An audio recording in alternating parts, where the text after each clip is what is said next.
नमस्कार दोस्तों, हमारे चैनल पर आपका स्वागत है। उम्मीद करती हूँ आप सभी बहुत अच्छे होंगे। कई बार हमारा मन बहुत उदास हो जाता है, ना किसी से बात करने की इच्छा होती है और ना ही सुनने की। ऐसे में हम बस यही सोचते हैं कि काश कोई ऐसा व्यक्ति होता जो हमें समझा पाता, हमें दिलासा दे पाता, या जिसकी बात सुनकर हमारे मन के साथ साथ दिमाग को भी सुकून मिलता। अगर आप भी किसी परेशानी से, किसी दुख से या जीवन के कठिन समय से गुजर रहे हैं, तो आज हम आपको एक ऐसे सौम्य और मधुर वाणी कहने वाले महान इंसान के बारे में बताएंगे जिनकी बातें बड़े तो क्या, बच्चे भी बहुत प्रेम से और मन लगाकर सुनते हैं। आज हम बात करेंगे प्रेमानंद जी महाराज के बारे में, और आज की इस वीडियो में हम आपको उनके जीवन के हर पहलू से अवगत करवाएंगे। आइए शुरू करते हैं। महाराज जी का जन्म कानपुर उत्तर प्रदेश के एक बेहद विनम्र और पवित्र ब्राह्मण परिवार में हुआ था। उनके माता पिता ने बड़े ही प्रेम से उनका नाम अनिरुद्ध कुमार पांडे रखा था। महाराज जी जब 5वीं कक्षा में पढ़ते थे तब अचानक ही उन्हें एक बात सताने लगी कि एक दिन मेरी माँ और पिताजी दोनों मर जाएंगे। इस संसार में कोई टिकने वाला नहीं है। उन्हें यह एहसास हुआ कि संसार में सबके साथ ही ऐसा होगा, कोई यहाँ स्थायी रूप से नहीं रहेगा। एक समय आने पर सबको ये संसार छोड़कर जाना ही होगा। कम से कम कोई तो ऐसा होना चाहिए जिससे हम प्रेम करें और वो हमेशा के लिए हमारे पास रहे। तब जाकर एक रास्ता निकल पाया कि एकमात्र भगवान के सिवा कोई ऐसा नहीं जो हर पल हमारे साथ रहे, चाहे दुख हो या सुख। इस बात ने उन्हें भगवान को अपनाने के लिए प्रेरित किया और 13 वर्ष की छोटी सी आयु में उन्होंने घर का त्याग कर दिया। उन्होंने भगवान की तरफ अपना रुख किया और वाराणसी के घाटों पे चले गए। इसके बाद उनके पिताजी उन्हें ढूंढते ढूंढते उन्हें मनाने के लिए आए। इस पर प्रेमानंद जी ने कहा, मुझे बस भागवत प्राप्ति करनी है। इस बात पर उनके पिता मान गए, पर साथ ही उन्होंने कहा कि ठीक है, जैसा तुम्हें करना है करो, लेकिन एक बात हमेशा मन में रखना कि अगर तुम किसी गलत आचरण में फंसे तो हम तुम्हें कभी माफ़ नहीं करेंगे।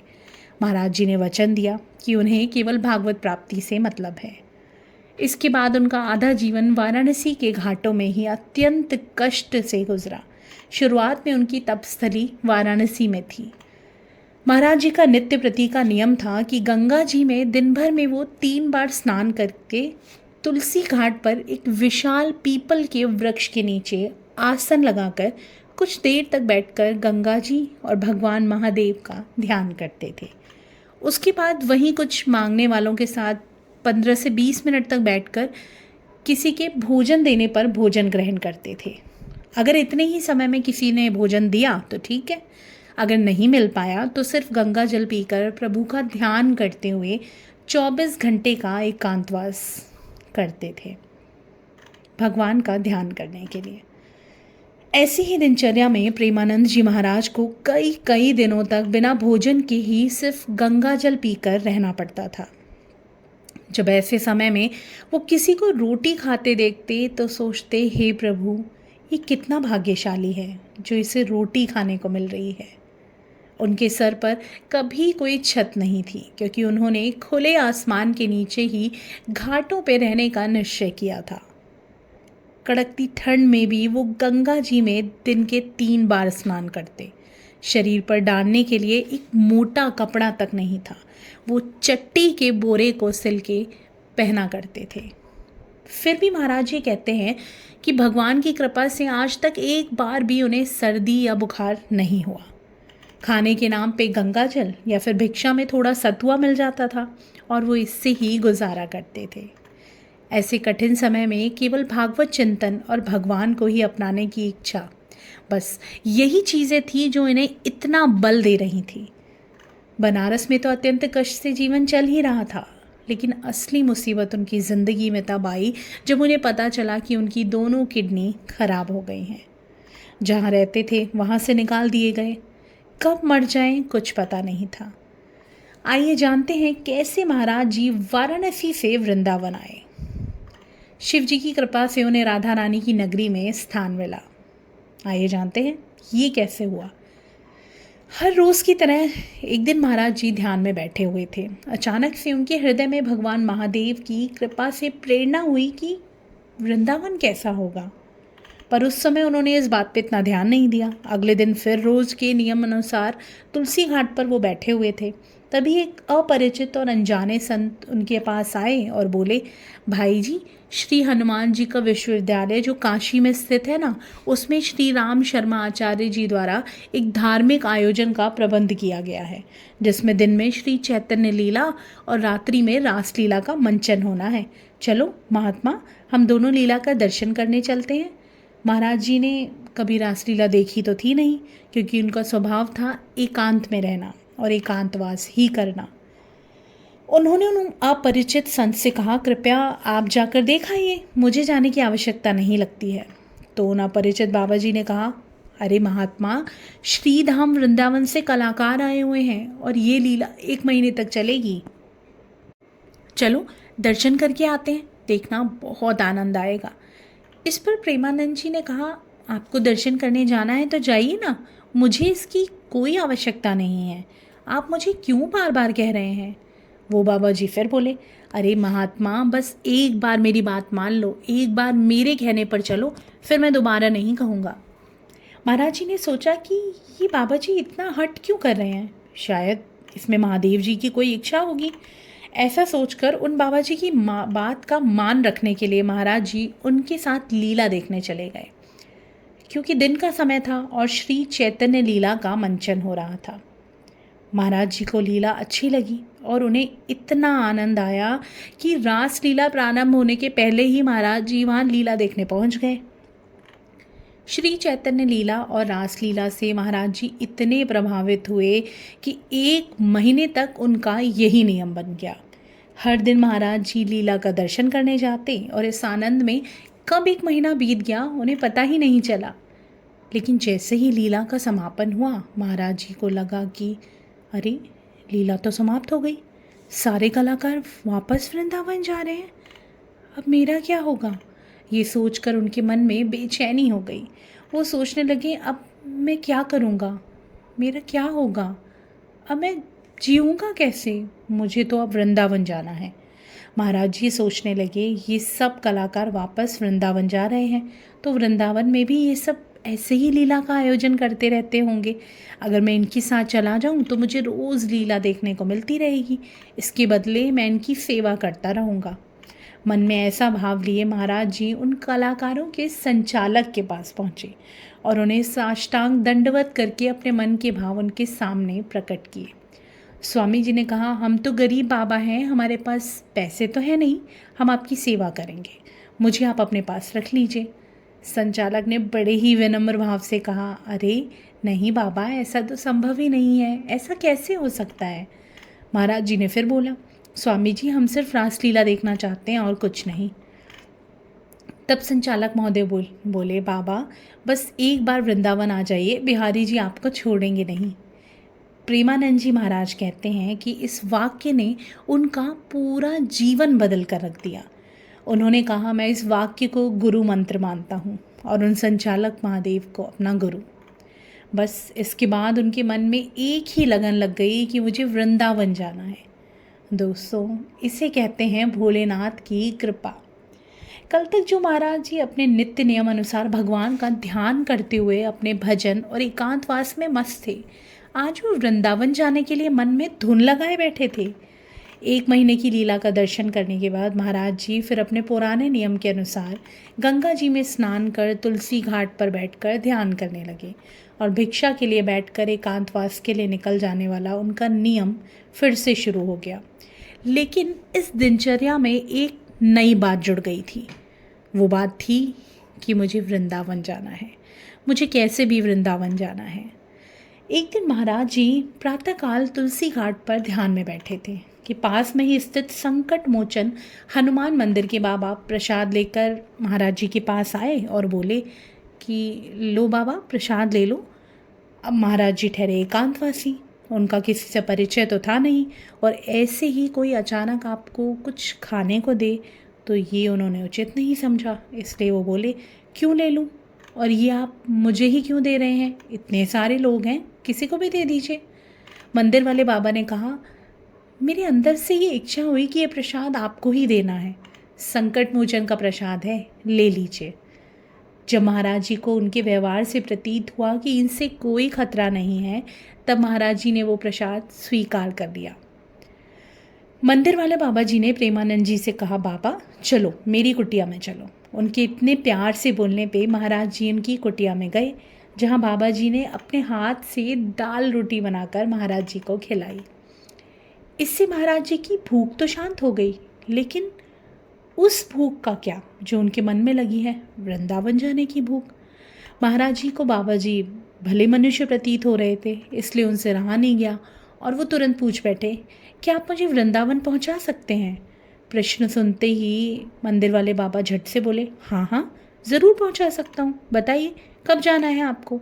महाराज जी बोले, हम तो तैयार ही बैठे हैं, जब आप व्यवस्था कर दो तब चले जाएंगे। वो बाबा जी बोले, ठीक है आप कल की तैयारी कीजिए, कल ही आपको वृंदावन ले चलूँगा। इतना सुनकर महाराज जी के तो आनंद का ठिकाना ही नहीं रहा, उनका रोम रोम रोमांचित हो उठा। अगले दिन बाबा जी ने मथुरा जाने वाली ट्रेन में महाराज जी को बैठा दिया।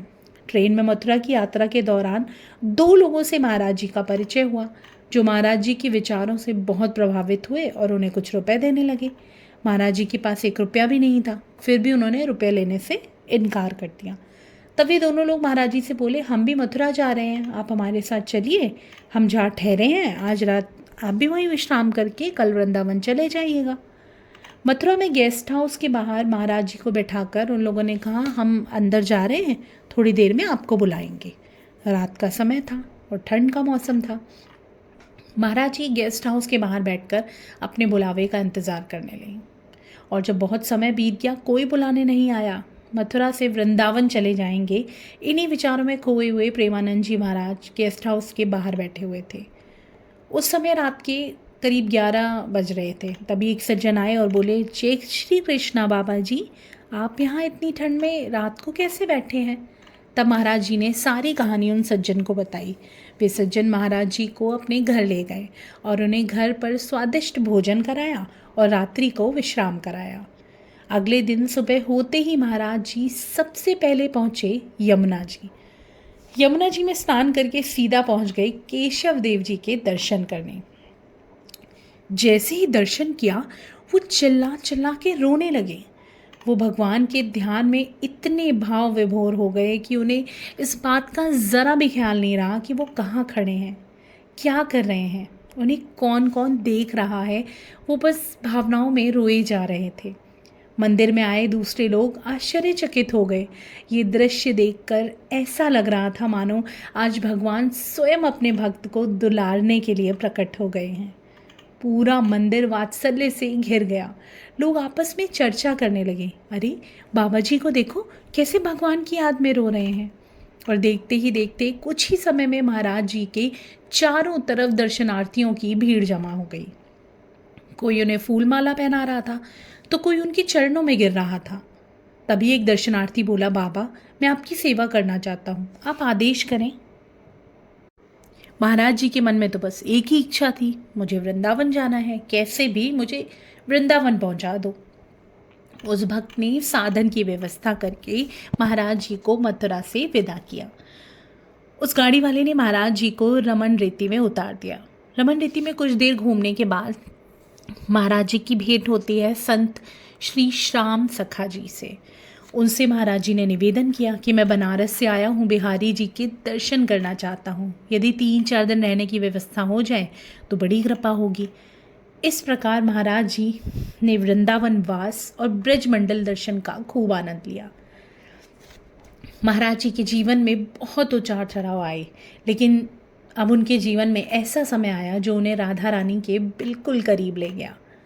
श्री प्रेमानंद महाराज जी कहते हैं कि जब मेरी आयु 35 वर्ष के लगभग हुई तो उस समय तक मेरे पेट में बहुत ज़्यादा पीड़ा बढ़ गई थी। जब मैं रामकृष्ण मिशन में जांच कराने गया तो डॉक्टर मुझे बोले कि तुम्हारी दोनों किडनी आधे से ज़्यादा खराब हो चुकी हैं, तुम्हें पॉलिसिस्टिक किडनी नाम का रोग है। इस बीमारी में किडनी पे हज़ारों की संख्या में गांठें बन जाती हैं, कभी कभी किडनी फटने का भी खतरा होता है। किडनी का ये रोग हमारे जीन्स में होता है और माता पिता से बच्चों में आता है और कुछ ही सालों में किडनी पूरी तरह से ख़राब हो जाती है। तुम्हारे पास ज़्यादा से ज़्यादा 4 से 5 साल का वक्त है, इससे अधिक नहीं। प्रेमानंद जी कहते हैं, मेरी ऐसी दशा हुआ करती थी कि मैं वही खा सकता था जो किसी से मांग कर लाता था। यदि किसी ने भिक्षा नहीं मिली किसी दिन तो कुटिया में भूखे पड़े रहते थे। उन्होंने बताया कि उन्हें ये लगता था कि डॉक्टर ने बताया है हम कभी भी मर सकते हैं, तो हम रोज़ रात को राधा वल्लभ जी की छवि प्रसादी चुनरी अपनी छाती में बांध के सोते थे। कोई था तो नहीं कुछ करने वाला, और उनकी ही चरणों की रज लगाते थे। भगवान की कृपा से आज महाराज जी हमारे साथ हैं और हमें अपने उत्तम विचारों से जीवन को प्रेम से जीने की कला सिखा रहे हैं। तो दोस्तों, ये थी महाराज प्रेमानंद जी के जीवन की कहानी। आइए अब जानते हैं प्रेमानंद जी महाराज से मिलने के क्या नियम हैं, उनके सत्संग में शामिल होने के लिए टोकन कैसे प्राप्त करें, एकांत वार्तालाप में शामिल होने के लिए क्या करना होगा और कैसे किए जा सकते हैं इनके दर्शन। आज आपको सभी सवालों के जवाब इस वीडियो के अंदर मिल जाएंगे। महाराज जी का आश्रम वृंदावन के परिक्रमा मार्ग पर स्थित है। उनका निवास स्थान छठीकरा रोड पर श्री कृष्ण शरणम सोसाइटी में है। महाराज जी प्रतिदिन रात को 2 से 3 बजे के बीच अपने निवास स्थान से अपने आश्रम श्री राधा केली कुंज की ओर प्रस्थान करते हैं। यदि आप पूज्य महाराज जी के सिर्फ दर्शन करना चाहते हैं तो इस बीच उनके दर्शन आसानी से हो सकते हैं। उनके निवास स्थान से आश्रम जाने के रास्ते में सैकड़ों भक्त उनके तेजस्वी दर्शन के लिए खड़े मिलेंगे। दर्शन के लिए आपको भी रात में 2 बजे से पहले ही वहाँ खड़े हो जाना है। महाराज जी के दर्शन पाने का सबसे पहला और सरल रास्ता यही है। उसके बाद अगर आप सत्संग में शामिल होना चाहते हैं तो उसके लिए आपको 1 दिन पहले आकर टोकन प्राप्त करना होगा। 1 दिन में लगभग 80 टोकन ही बनाए जाते हैं। तो यदि आप कूपन प्राप्त करना चाहते हैं तो आपको 1 दिन पहले सुबह 9 बजे तक आकर कूपन ले लेना है। और ध्यान रहे कि अगले दिन प्रातः 4:15 से पहले ही आपको सत्संग हॉल में प्रवेश कर लेना है, क्योंकि सुबह 4:15 से सत्संग हॉल में प्रवेश बंद कर दिया जाता है और फिर सीधा 6:30 बजे यानी कि 6:30 पर भी बाहर जाने के लिए गेट खोला जाता है। अच्छा, एक बात का आपको विशेष ध्यान रखना है कि अगर आप 2 घंटे लगातार सत्संग में बैठ सकते हैं तो ही सत्संग हॉल में प्रवेश करें। अगर आप लगातार 2 घंटे नहीं बैठ सकते हैं तो आप सत्संग हॉल के बाहर से ही सत्संग का आनंद प्राप्त कर सकते हैं। एक बात का और विशेष ध्यान रखें कि यदि आप सत्संग हॉल में बैठकर सत्संग सुनना चाहते हैं तो हॉल में प्रवेश करने से पहले ही अपने मोबाइल को फ्लाइट मोड पर कर लें या स्विच ऑफ कर लें। इसके बाद अगर आपको एकांत वार्तालाप में भी शामिल होना है तो इसके लिए भी आपको इसी तरह 1 दिन पहले वो टोकन या कूपन जो भी कहते हैं उसे प्राप्त करना है। एकांत वार्तालाप में अधिकतर वो लोग भाग लेते हैं जिन्हें महाराज जी से कुछ पूछना है, कुछ जानना है। आपको अपनी जिज्ञासा या सवाल वार्तालाप में शामिल होने से पहले ही वहाँ के मौजूद कार्यकर्ताओं को लिखाने होते हैं और आपका नंबर आने पर महाराज जी के सेवकों द्वारा आपका सवाल पढ़कर महाराज जी को सुनाया जाता है। लगभग 6:30 से 7:30 के बीच ये वार्तालाप चलती है। इसके बाद हॉल के बाहर बैठे लोगों को भी कुछ सेकंड के लिए पूज्य महाराज जी के दर्शन होते हैं। बाकी कार्यक्रमों की समय सारणी और कुछ महत्वपूर्ण नियम आश्रम के बोर्ड पर लिखे हुए हैं। एक बात जो बहुत ज़रूरी है आप सबके लिए जान लेना, वो ये कि किसी भी टोकन के लिए आपको कोई शुल्क नहीं देना होता है। ये पूर्णतः निःशुल्क होता है। दोस्तों, मैं उम्मीद करती हूँ आप सबको अपने सभी सवालों के जवाब मिल गए होंगे। अगर फिर भी आपके मन में कोई प्रश्न है तो आप कमेंट सेक्शन में पूछ सकते हैं। मैं आपके प्रश्न का उत्तर देने की पूरी कोशिश करूँगी। आज की इस वीडियो में बस इतना ही। ऐसे और वीडियोस के लिए हमारे चैनल को सब्सक्राइब ज़रूर कीजिएगा। मिलते हैं नेक्स्ट वीडियो में।